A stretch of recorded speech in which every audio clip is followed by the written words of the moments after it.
BNP থেকে আওয়ামী লীগে গিয়ে এমপি হওয়া শাহজাহান ওমরের গাড়িতে হামলা, পরে গ্রেপ্তার। দর্শক, শিরোনামটা বুঝতে পারছেন যে একটু ব্যতিক্রমী শিরোনাম। সহজভাবে হইতে পারতো, কিন্তু না, শাহজাহান ওমরের জন্য সহজভাবে শিরোনামটা লেখা হয়নি। এই জন্য বলা হচ্ছে বিএনপি থেকে আওয়ামী লীগে গিয়ে এমপি হওয়া শাহজাহান ওমরের গাড়িতে হামলা, পরে গ্রেপ্তার। এবং আরো সংবাদটা হলো এই যে তিনি বিচার চাইতে গিয়েছিলেন থানায়। থানায় গিয়ে উল্টা তাকে আরো গ্রেপ্তার করা হলো। মানুষ পালায় পালায় বেড়াচ্ছে, আর তিনি আরো থানায় গেছেন বিচার চাইতে। বিচার চাইতে যে তাকে গ্রেপ্তার করা হয়েছে এবং কারাগারে পাঠানো হয়েছে, কেননা তার পুরা থানা কম্পাউন্ড ঘেরাও করে পাবলিক অর্থাৎ বিএনপির সমর্থনে। এগুলি হচ্ছে আসলে ভুল রাজনীতির হচ্ছে কি বলে, একটা শাস্তি, এক ধরনের শাস্তি বলে না, প্রকৃতি শাস্তি দিয়ে দেয়। শাহজাহান ওমরের যে ভুল রাজনৈতিক সিদ্ধান্ত অনেকেই করেছেন। জেনারেল ইব্রাহিম আরেকজন, খুব চমৎকার চমৎকার কথা বলতেন। আজকে শুনেছেন গত 3 মাসে 100 দিনে বা তার বেশি সময় না, কোনো কণ্ঠ নেই। এমপি হওয়ার জন্য কাকতি মিনতি, তারপরে কি হলো? এই এমপি কোথায় উঠলো? এখন চুলায় গেল একেবারে। বরং আগে যা ছিল এমপি ছাড়া তার যে মান মর্যাদা, এইভাবে একটা ফালতু নির্বাচনের মধ্য দিয়ে এমপি হয়ে জেনারেল ইব্রাহিম কিন্তু গন কেস। অথচ তাকে মোটামুটি বেশ আলোচিত ছিল, তার বক্তব্য মানুষ শুনতো, পছন্দ করত। আর তিনি রসিয়ে রসিয়ে বেশ রস দিয়ে কথা বলতেন। তার একটা নিজস্ব একটা ভঙ্গি ছিল, দর্শকরাও পছন্দ করত। শাহজাহান ওমর একটু উদ্ধত ছিলেন, কিন্তু সাহসী ছিলেন, আবার তিনি বীরুত্তম। সে কারণে তার প্রতি একটা মানুষের ভালোবাসা ছিল। কিন্তু বিএনপির মতন দলে, যেখানে এত বছর 30, 35, 36 বছর বা 40 বছর বিএনপি করেছে, বলা যায় একদম প্রথম লগ্ন থেকে, তারপরে কি করলেন? শেষ পর্যায়ে এসে ছেড়ে দিলেন। হতচ্ছাড়া যাকে বলে, হে হতচ্ছাড়া রাজনীতি। মনে করলেন যে আর বোধহয় বিএনপির কোনো নেই, সুযোগ নেই, শেষ। উনি শেষ জীবনে এমপি হইতে গেছেন। আজকে কয়দিনের এমপি? 6 মাসও এমপি না। 6 মাসের এমপি তো গেল, রাজনীতিটাও গেল। এখন রাজনীতি অথবা ইতিহাসের আস্থা করে নিক্ষিপ্ত হয়েছে এই মানুষগুলো। তার এখন পরিণতি, যদিও আমার এটা পছন্দ হয়নি। তার বাড়িতে হামলা, তার গাড়িতে হামলা, তারপরে তিনি থানায় মামলা দিতে যে গ্রেপ্তার, এই প্রক্রিয়াটি ভালো না।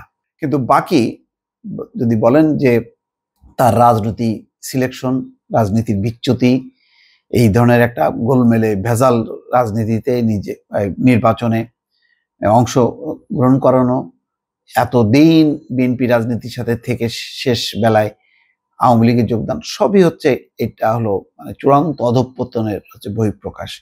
শাহজাহান ওমর করলেন, যেটি একেবারেই অনুচিত হয়নি। তিনি একভাবে অন্যভাবে শাস্তি পেতে পারতেন, কিন্তু যেভাবে ঘটনাটি ঘটেছে, এটা আবার প্রচলিতভাবে দেখলে আইনের শাসনের সুশাসনের পরিপন্থী হয়ে গেল বিষয়টা।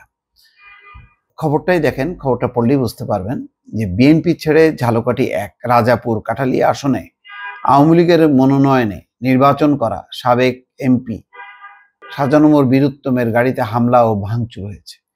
বৃহস্পতিবার সকাল 8:30টার দিকে রাজাপুর উপজেলার উত্তর পিংড়ি বড়ইবাড়ি এলাকায় বিএনপি ও সহযোগী সংগঠনের নেতাকর্মীরা এই হামলা চালিয়েছেন বলে অভিযোগ শাহজাহান ওমরের। হামলা থেকে বাঁচতে শাহজাহান ওমর রাজাপুর থানায় গিয়ে আশ্রয় নেন।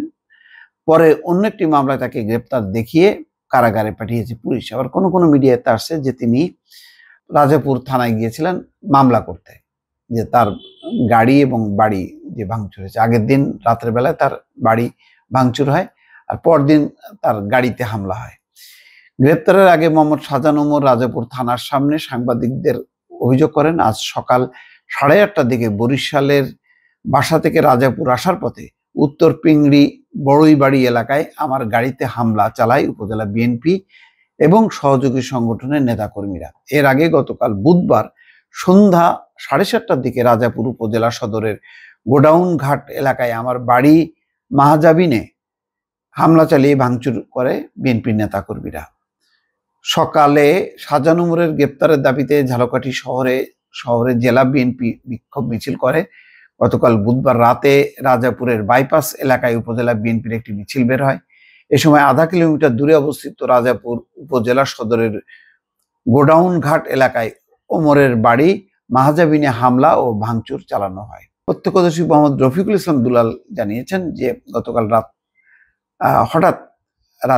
রাতে হঠাৎ 8 থেকে 10 জনের একটি দল শাহজাহান ওমরের বাড়ির প্রাচীরে বাইরে থেকে ভবন লক্ষ্য করে ইটপাটকেল ছুঁড়ে মারেন। এতে ভবনের সামনে থাকা দুটি এবং উত্তর পাশের একটি গ্লাসের আংশিক ভেঙে যায়, তবে হামলাকারীদের চিহ্নিত করা যায়নি। রাজাপুর থানার ওসি বলেন, আজ সকালে হামলায় শাহজাহান ওমরের গাড়ি ব্যাপক ক্ষতিগ্রস্ত হয়েছে। গাড়ির ভাঙা গ্লাসে তার হাতের কিছু অংশ কেটে গেছে। তিনি রাজাপুর থানায় আশ্রয় নিয়েছিলেন। কাঠালিয়া উপজেলা বিএনপি কার্যালয়ে ভাঙচুরের অভিযোগে করা মামলায় তাকে গ্রেপ্তার দেখিয়ে কারাগারে পাঠানো হয়েছে। পুলিশ সূত্র বলছে, কাঠালিয়া উপজেলা বিএনপির কার্যালয়ে ভাঙচুর করার অভিযোগে 2023 সালের 4 ডিসেম্বর মামলাটি করেছিলেন আক্তার হোসেন মীর বহর নামে এক ব্যক্তি। তিনি বিএনপি রাজনীতির সাথে যুক্ত। শাহজাহান ওমর দীর্ঘদিন বিএনপি রাজনীতিতে জড়িত ছিলেন। বিএনপির মনোনয়নে তিনি একাধিকবার এমপি নির্বাচিত হয়েছেন। সর্বশেষ বিএনপি সরকারের তিনি আইন প্রতিমন্ত্রী ছিলেন। আর এখন তিনি আওয়ামী লীগের এমপি হিসাবে বা পতিত এমপি হিসাবে, রাজনীতিক হিসাবে তিনি হামলার শিকার হলেন এবং উল্টা তাকে গ্রেপ্তার দেখিয়ে তাকে কারাগারে পাঠানো হলো। দর্শক, ভালো থাকবেন। আল্লাহ হাফেজ।